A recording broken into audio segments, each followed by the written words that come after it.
जिल्ह्यात अवैध रेती उत्खनन व वाहतुकीवर नियंत्रण ठेवण्यासाठी प्रशासनाकडून सातत्यानं कारवाई सुरू असून त्याच अनुषंगानं अर्जुनी मोरगाव तहसील कार्यालयाच्या भरारी पथकानं अवैध रेतीची वाहतूक करणाऱ्या एका ट्रॅक्टरवर धडक कारवाई केली। या कारवाईमुळे रेती तस्करांचे धाबे दणाणले आहेत। मिळालेल्या माहितीनुसार अर्जुनी मोरगाव तालुक्याच्या कोरंबे टोला परिसरात अवैध रेती वाहतूक सुरू असल्याची माहिती भरारी पथकाला मिळाली होती। त्यानुसार भरारी पथकानं संबंधित ठिकाणी रात्री 11:30 वाजता जाऊन कारवाई करत एक ब्रास रेतीनं भरलेला ट्रॅक्टर ट्रॉली ताब्यात घेत जप्त करण्यात आले।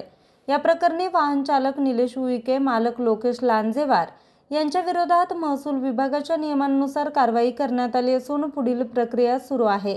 तहसील प्रशासनानं अवैध रेती वाहतूक व उत्खनन करणाऱ्यांवर पुढेही कठोर कारवाई केली जाईल असा इशारा दिलाय।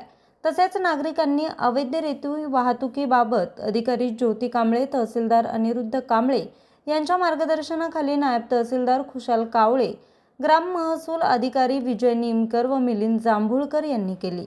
न्यूज रिपोर्टर चेतन समरेत, आज 24 तास, गोंदिया।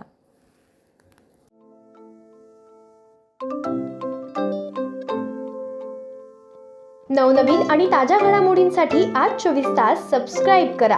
त्याचबरोबर बेल आयकॉनवर क्लिक करा आणि मिळवा आमच्या बातम्यांच्या नोटिफिकेशन्स। तसेच आज 24 तासची प्रत्येक बातमी आपल्याला कशी वाटली हे कळवा, लाईक करून, कमेंट करून आणि आमच्या बातम्या शेअर सुद्धा करा।